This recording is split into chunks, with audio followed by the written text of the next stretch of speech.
Alright. Hello everybody, it's your boy KirbyDK10 here coming at you with another episode of the Overkill Podcast. Here on episode 92, and I'm joined by my co-host, Iron Meta Frankie. Hey, what's up? My cats are chaos right now. Yes, I'm here. I'm alive. Bruh. I guess I'll just kind of hop into this. We kind of were discussing this last night a little bit, and there was one game in particular for me that really sparked this, and it's a game called Arc Raiders. It's made by the people who made the Finals. If anyone remembers that game, it's a $40 multiplayer extraction shooter. Sheesh! And it kind of popped off last weekend, or I think the weekend before, and it kind of just sparked this discussion that me and Meta had last night, where we feel like it's become at least pretty common in the gaming industry, where it feels like there's game of the week, you know what I mean? And it's just like whatever game is popular for that week. And I think even it's kind of become like game of the day at some points. Right. Yeah, I mean there are these games that are like ethereal. They show up, they leave. I mean everyone's hooked on them. It's I'm just I don't know. They've almost become like this kind of like flavor of the, like you were saying, day, where all of a sudden this game is just the best thing around. There's everyone wants you to buy it. You buy it, you play it like once or twice. It reminds me a lot of like Friend Slap in that aspect. Like it doesn't have to be Friend Slap. It can be really any kind of game, but it's in that same vein of like buy it and completely forget about it. Yeah, and I mean, there have been tons of games that I've found that have come out, and that's one of the reasons, like, and I'll play them because they're free to play, and then I just never play them ever again, and I just uninstall, and that's one of the reasons why, like, I really don't spend money on, like, any free to play games, really, almost any games anymore. If I buy them, I usually just buy them and don't do any other things, any of the monetization aspects, Well, yeah, and that's another thing too. Is that's another meta of you just, you release a free to play game, everyone like gets their friends to download it, and then it just dies. I mean, there's so many of those. The Finals, we can go down the list of like games that fall into this category. What was that one that our friend was playing last night? It was a gotcha game. Blue Protocol something. Yeah, like that's definitely like one of those games where like, someone is going to be addicted to it for like a month max and then leaves, and you're just left holding the time wasted and money wasted if you ever spent any. So, yeah. I mean, it has a mostly mixed reviews. Apparently amongst English speaking people, I guess. I don't know. That's weird. I've never seen that on Steam where it's like English reviews. Because it's a gacha game, so I guess I don't know. It's weird. But yeah. I don't know if we got any more to say on this, but. Yeah, I mean, I guess we don't have more to say on it. I don't know. I'm just kind of. I guess we're just kind of over like the fad culture of a lot of these games.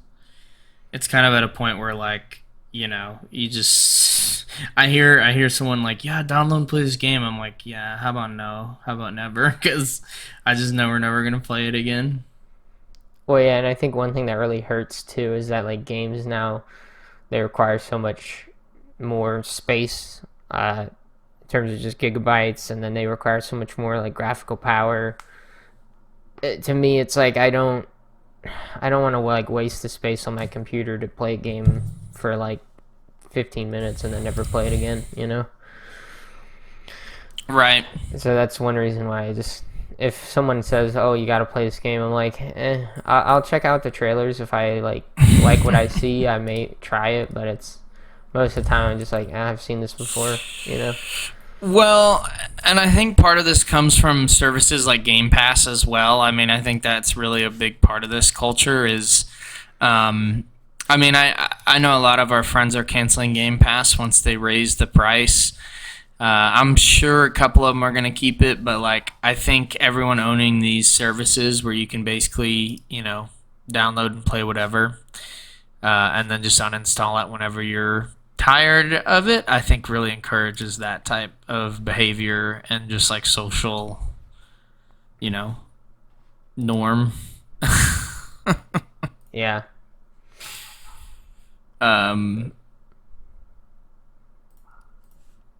Yeah, do you want to just move on to Battlefield 6? Yeah, I guess we can. I was just making sure there was nothing else we wanted to add into that, but yeah, I think we're good. Yeah.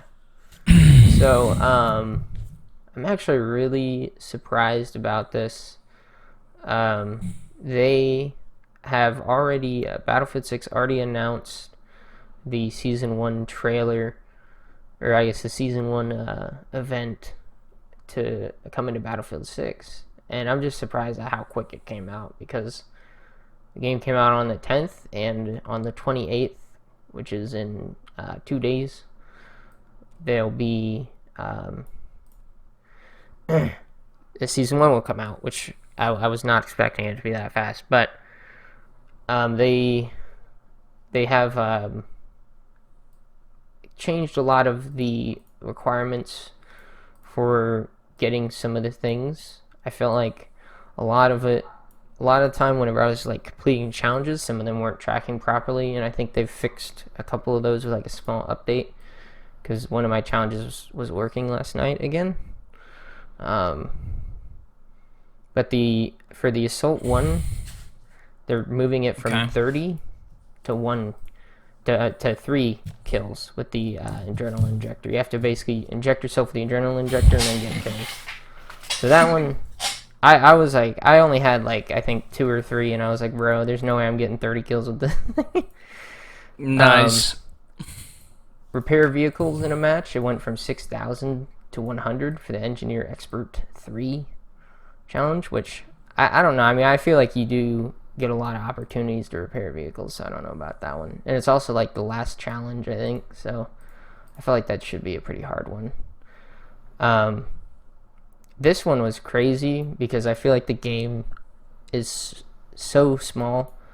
Like the maps are so small, there's no way to get this, but with the Dead Eye 2 challenge, you had to get sniper kills over 200 meters, and it was 150 times. They've moved that down to 5.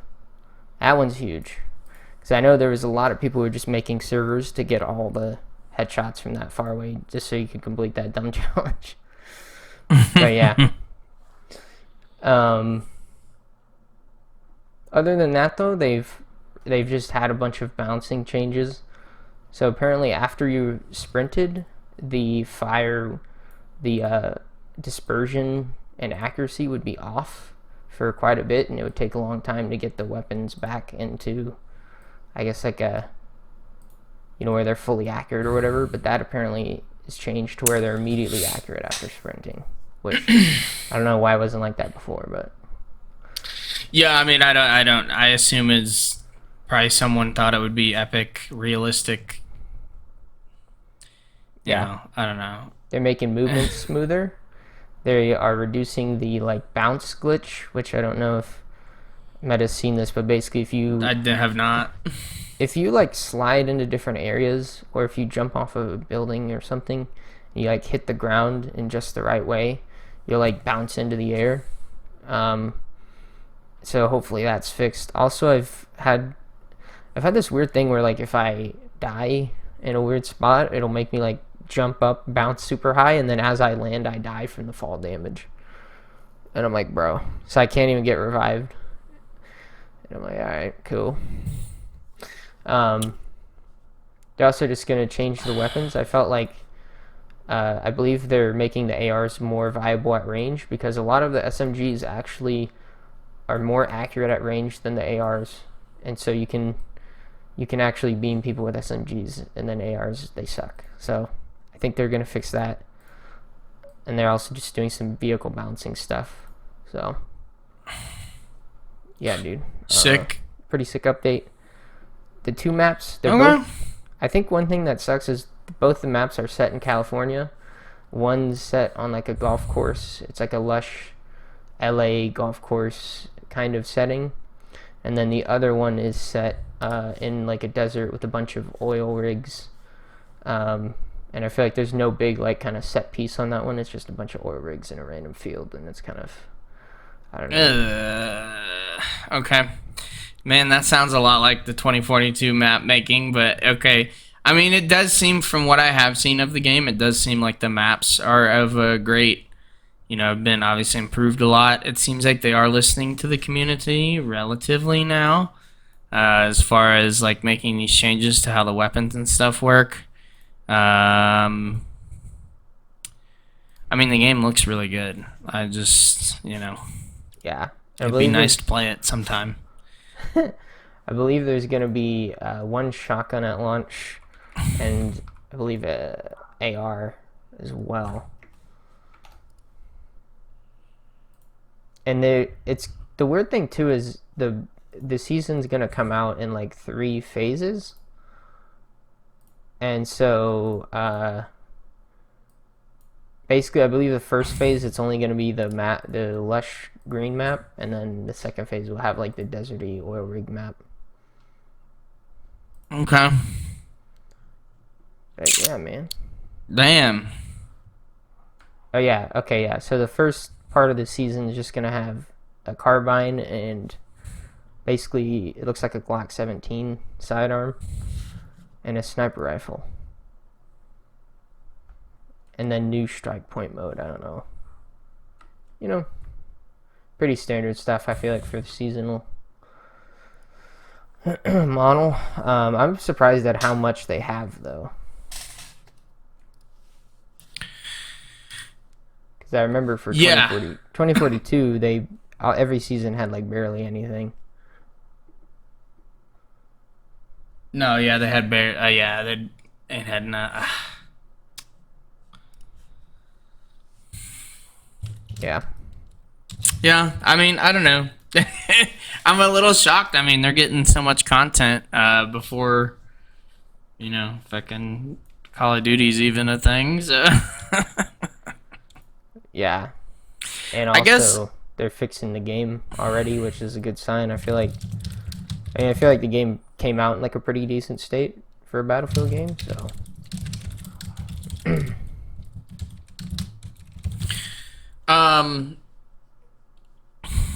Well, yeah, I mean, what made you change your mind on Battlefield? Because you were kind of anti, you thought it really wasn't going to be that good, and now you're now you're playing it quite a bit. I don't know, dude. I guess it's just like I want to play a good multiplayer shooter game. Mm-hmm. And I feel like it's like decent enough to where I was just like, all right, fine, I'll buy it. And I mean, I can get the hype behind it. I don't know. I think the beta maybe I don't know. Maybe it gave me like a false representation of what the game was going to be like.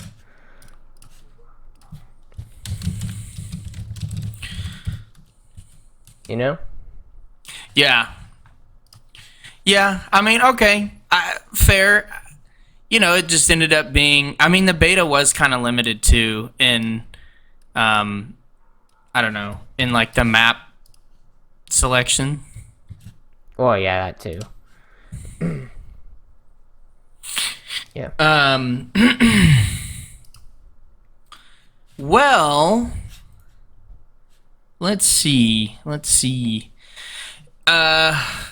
I don't know. I mean, I don't have much to say on it because I haven't played the game. That's the unfortunate part. But I guess we can move on. I guess they're making efforts to make it exciting. Mega Boonk. Yeah, this is gonna be long. This is a game we probably need to play. it might be one of those flavor of the week games as well that we were kind of talking about earlier. It does seem like it has a fairly dedicated community, though, a lot like Vampire Survivors did. This game, I'm not going to pull up the numbers or anything like we did last time, but this game has kind of popped off. It released the same, I guess the controversy has been, it released the same week that Silksong did, which is a big no-no. There is a bunch of people freaking out on Twitter about how they could have made their announcement about Silksong earlier. That way indie devs could plan around it. And Megabunk was one of those games that said, fuck you. We're just going to release whenever we said we were going to release. And they have done really well for themselves. This is one of those games that if we ever do end up making like gameplay commentary stuff or whatever, this might be one that we consider. It just seems like a good time. I don't know. I guess the big controversy or the big thing is like 1 million Megabunk copies were sold in 2 weeks. And that is with competing with Silksong. And to be honest, that's not surprising because I actually am almost certain there's probably a lot of crossover between Megabunk and Silksong buyers because they're little indie games. They cost like $20 a piece. I think Megabunk's like 15. But like you can buy multiple of them because they aren't like $80 fucking games. Yeah. I mean, it looks like a pretty interesting game. I just I don't know. And one thing too, I think with this is since it's kind of like Vampire Survivors. I mean, I know how like replayable that game was. I feel like Megabonk might be a little bit more replayable than Silksong. I feel like a lot of people would just play Silksong and then never play it again or never replay it. I mean, it is a Metroidvania, so I guess there is, maybe you like missed some of the upgrades or whatever. You want to go through it again or whatever, but I think there's just a little more replayability with a game like this. Yeah, I mean, Vampire Survivors, shit, how many hours have you put in that? I mean, if it's even close to, something like that, then I mean, it's no wonder it's done so well. And also the characters are so lovable. There's a skeleton they've added that rides a skateboard. That is cool. And his name is Calcium. That's funny. Ace. I don't know. It looks like a cute game. This is one of those games we really need to play. The funniest thing, too, I just want to point this out, is I've literally bought Silksong and I haven't even played it. Bro. I know, and you have the original Hollow Knight and you haven't even really played it that much, have you? No, I think where's the original? I don't know. I can't find it. I think I have like 15 hours in it, or 15 minutes in it. Sorry. Yeah, I'm about halfway through. I have 30 minutes. Bro. Damn. Yeah, I gotta play through both of those. I have so many games. That's the thing too, is like I just have so many games that I've bought and a lot of indie games that I've bought and I've just never played. Like I have Cuphead. I have it installed even and I just haven't played it at all. Yeah, I mean, it's kind of why like Cuphead was good, but it's so it's kind of another reason why I don't care for like the flavor of the month thing or whatever. Yeah, I mean, I think if anyone's more likely to like get into an indie game, it's probably me because I usually get really bored with AAA games and I don't know why. Maybe it's just because like the I don't know, they just seem to rely on this like one hyperloop that doesn't seem to change a lot. The map just changes, but everything else is the same. And a lot of these indie games are focused on like changing your character, changing your abilities, changing the map, changing the enemies. Like everything is different and in different like orders usually. So I don't know. Yeah. And I think what might distinguish a game like this from being the flavor of the month is just It's kind of built its success over time, and it'll be interesting to see if it's still around, like Vampire Survivors was still around. Uh, yeah, I don't know. Yeah. We'll see. And that's another thing about the flavor of the month is like you get to see if it gets rotated out or not, or if it actually deserves to be there. Mhm. Yeah. Okay. Next we'll talk about another game that's been around for I Oh think baby. even longer. So Counter-Strike 2 came out a few years ago, and all the skins from CS:GO converted to this game. Uh, and you can technically still play CS:GO, but it's like the latest version, and there's no official servers anymore. I don't even know if there's community servers. I don't know if you can do that, but um, basically they had a new update, and this update came after this year they've been having smashing success. In April 2025, there was over 1,800. Sorry, wow, I can't. Wow, 1,800,000 players online concurrently, breaking the record for 3 months in a row. And that was in April this year. So after this update, what happened was what you can do is you can take 5 stat track covert items, which Okay. are basically like the rarest items in the game, rarest like skins that are not knives, and you can take those and convert them into one stat track knife, which is they're more rare, and so therefore they have more value and are more expensive. You can also do the same with 5 regular covert skins to get a regular knife or glove item. And so basically what this has done is this has crashed the value for skins, stat track knives and even regular knives. And so now those items are getting cheaper. So a lot of people are not happy with this. This and in this article they kind of say this, that this could be moved. This could be a move that is being caused by regulations that several countries have implemented that restrict loot boxes, and Counter-Strike is one of those games that has basically it basically was one of the big games that invented the loot box idea. And so they're thinking that Valve might switch up the in-game economy and getting rid of the loot boxes entirely, but I don't know exactly how that might Well, I even go never over worse. how cartoony it looks. Yeah, I mean, I think it's definitely a response to all of the regulations that have come out. I mean, CS:GO is definitely the most controversial. I mean, as far as like the skins are worth so much money, and then also,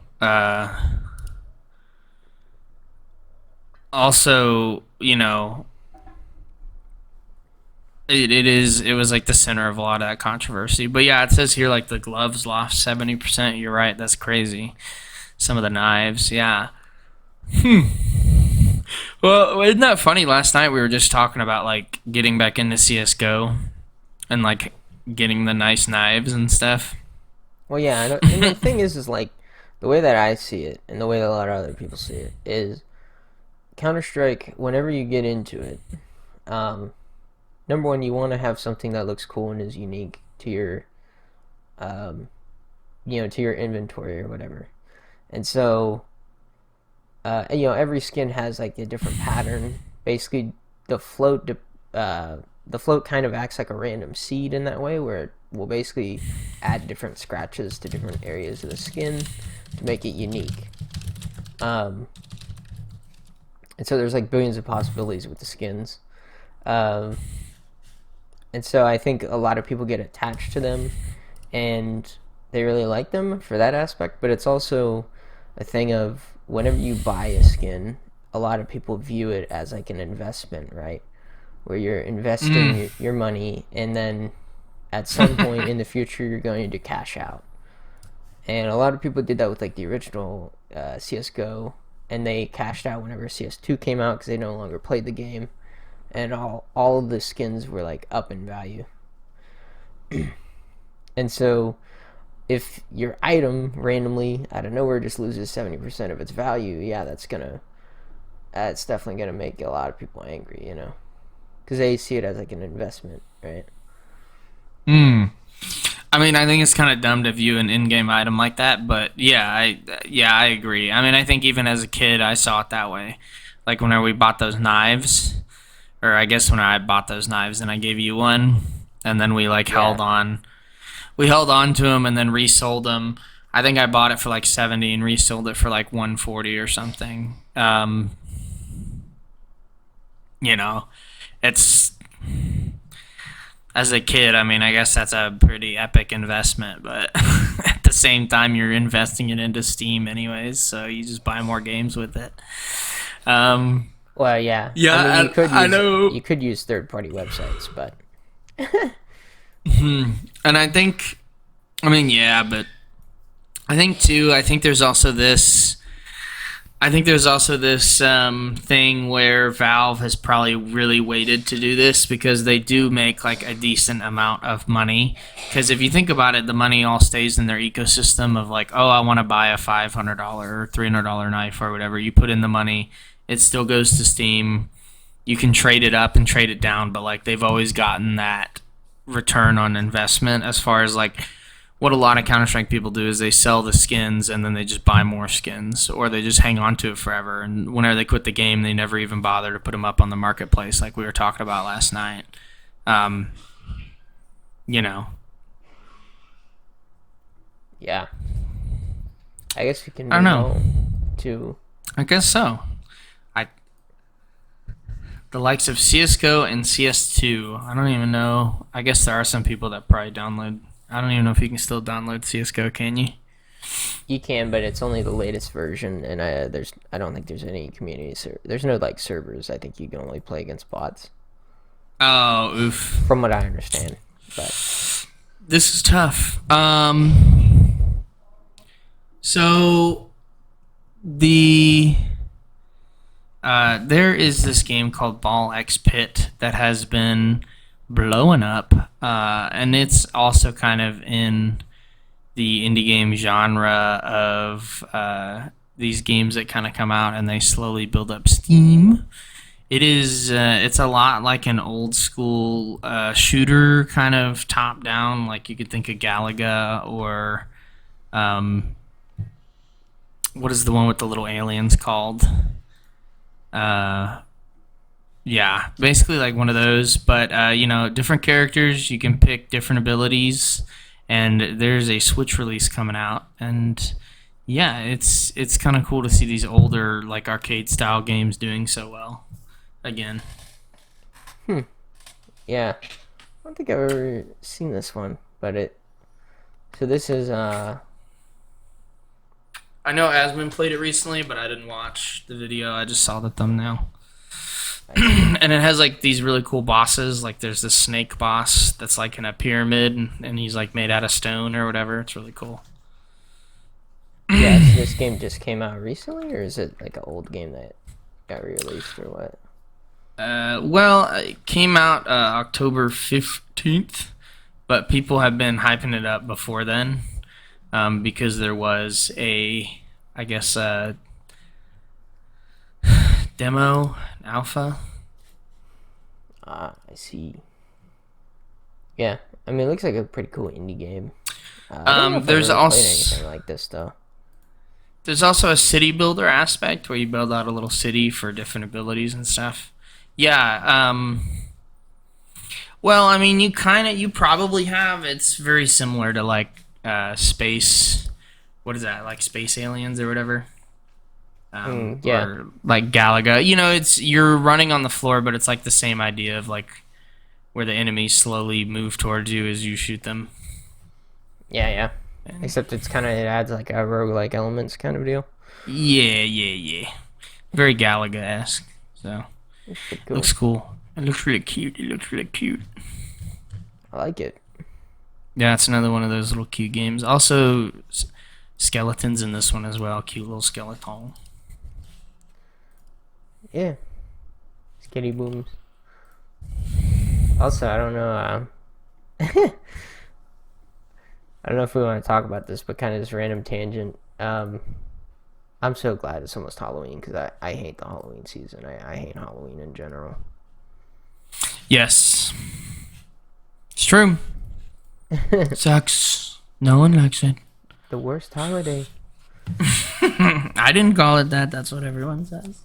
Okay. But yeah, this game just reminds me of like it's definitely a Halloween themed game. Yep.